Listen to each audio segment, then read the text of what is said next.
Magandang araw mga bata! Ako nga pala si Ate Tin. At ako naman si Ate Ruby. Narito kami upang ituro sa inyo ang salitang pandiwa. Ate Ruby, ano nga pala ang salitang pandiwa? Ang pandiwa ay bahagi ng pananalita na nagsasaad ng kilos o gawa. Narito ang mga halimbawa ng pandiwa.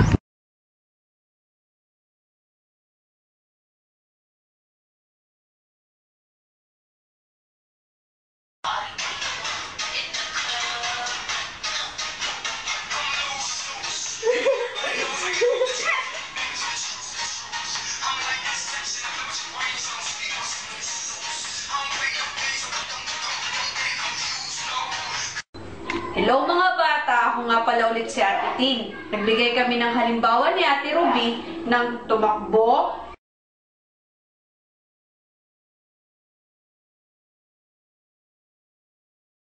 lumakad,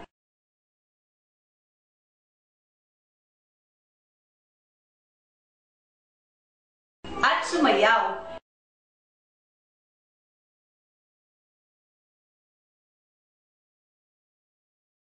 Dahil ang pandiwa, di ba sinabi ko na kanina, ang pandiwa ay nagsasaad ng kilos o gawa.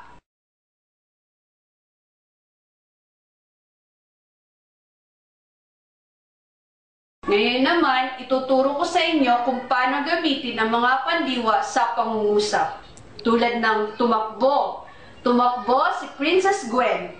Lumakad. Lumakad si Princess Gwen. Sumayaw. Si Princess Gwen ay sumasayaw. Pansin niyo ba ang mga pandiwa sa pangungusap kong ginamit? Tama! Ito ay ang mga lumalakad, sumasayaw, at tumakbo. Ang pandiwa ay nagsasaad ng kilos o gawa.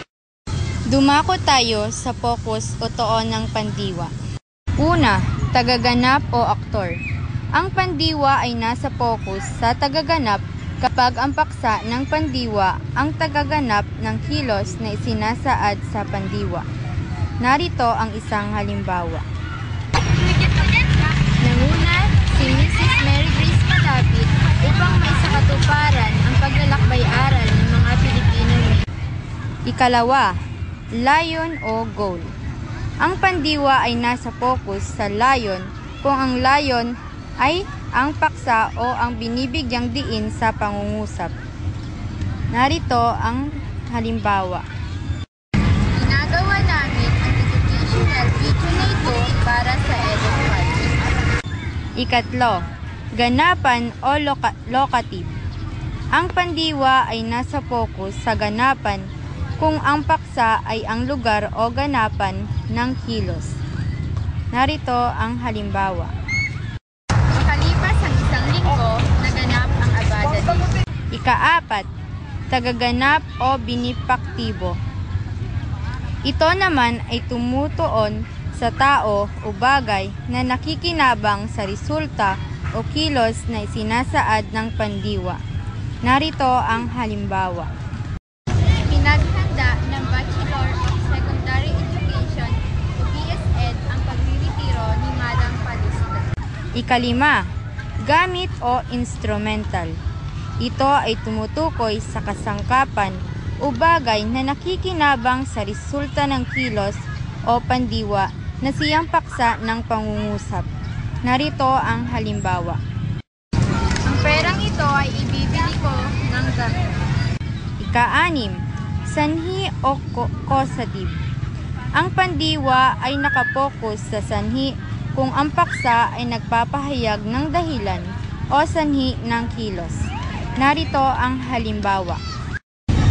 Alam mo ba, Ate Joy, ikinatuwa ng DSBA ang pagkapanalo para sa Mr. and Miss Abada College. Ikapito, directional. Pinagtutuunan ng pandiwa ang direksyon o tinutungo ng kilos. Narito ang halimbawa. Ate Joy, subukan nating puntahan ang Mang Inasal. Ito ang mga relasyon ng pandiwa sa simuno. Una, aktor. Nagtuturo na ang tagaganap o aktor ang siyang simuno ng pangungusap. Narito ang isang halimbawa ng aktor.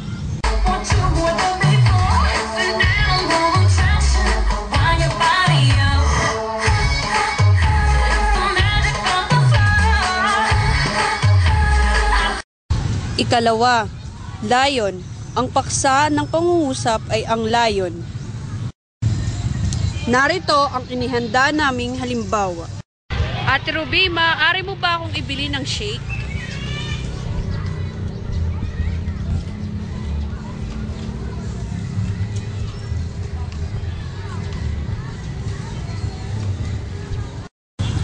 Pangatlo, ganapan. Ang lugar o pook ang ganapan ng kilos.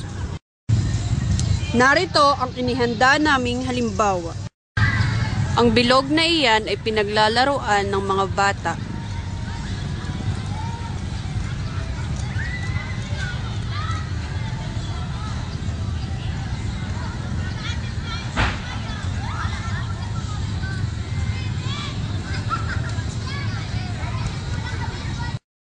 Pang-apat, tagatanggap. Ang simuno ang pinaglalaanan ng kilos. Narito ang inihanda naming halimbawa. Ruby, kuha kita ng bulaklak upang ibigay mo sa ina mo.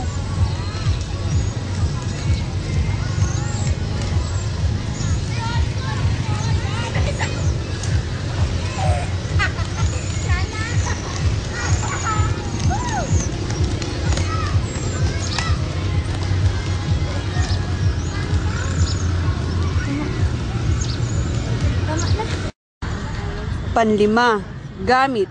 Ang kasangkapan o bagay na ginagamit ang gagawa ng kilos. Narito ang inihanda naming halimbawa.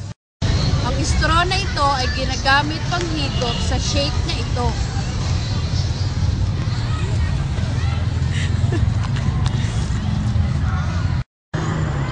Pang-anim, sanhi. Ang paksa ay nagpapahayag ng dahilan o sanhi. Narito ang inihanda naming halimbawa. Labis akong natutuwa at Ruby sa binigay mong shake. Pang-pito, direksyon. Ang paksa ay nagsasaad ng direksyon ng kilos ng pandiwa. Narito ang inihanda naming halimbawa. Ang bubong na iyon ay bubong ng Intermaze. Doon natin makikita ang Intermaze Cafe. Maraming salamat mga bata sa panonood ng aming video. Ngayon, nasaksiyan ninyo mga uri ng pandiwang itinura namin ni Ate Ruby. Dali kayo, kanta tayo ng Ako Ay May Lobo.